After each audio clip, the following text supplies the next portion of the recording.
Yo, maulang hapon sa inyo lahat. So, ngayon quick tips lang at saka tutorial. Sa Word tayo ngayon. Sa mga gumagamit ng Microsoft Word. So, ngayon tuturo ko, for example, gumawa ka ng documents and then nakalimutan mo siyang i-save. So, kung mawala ng pag-asa, mare-recover mo yun. So, kagaya ko dati, nagpipisonet ako. May mga times na nakakalimutan ko i-save yung files ko, edi maghuhulog ka ulit or magre-rent ka ulit ng computer. So, sayang naman yung effort mo na ginawa sa document. At the same time, sayang din yung pera mo. So, for example, ito. Kinapi-paste ko to.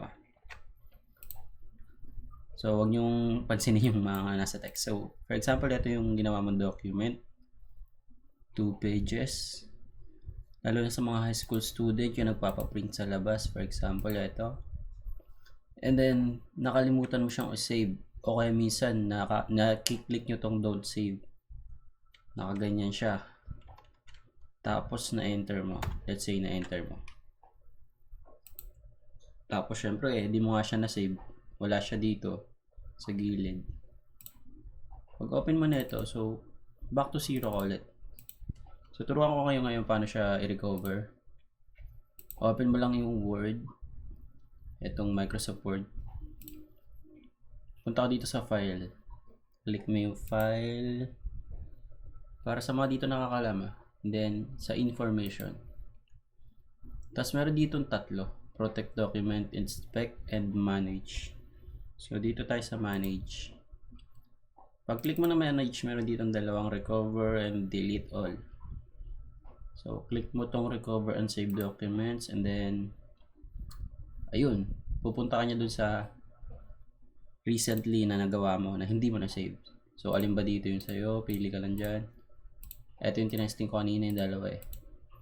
So, let's say ito yung nagawa mong di mo na save. Double click mo lang or open and then yun na.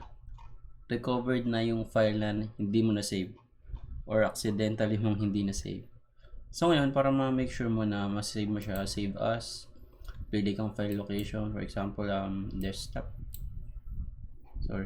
Desktop and then file name. My research, for example. Enter and then, pwede mo na siyang X. Tapos, ngayon hanapin mo siya dito, ito siya. My research. So yun, ganun lang siya kadali. So pwede mo siyang edit kung gusto mong edit or i-save or ipa-print, i-send mo sa may-ari ng com shop and then yun na. So yun lang.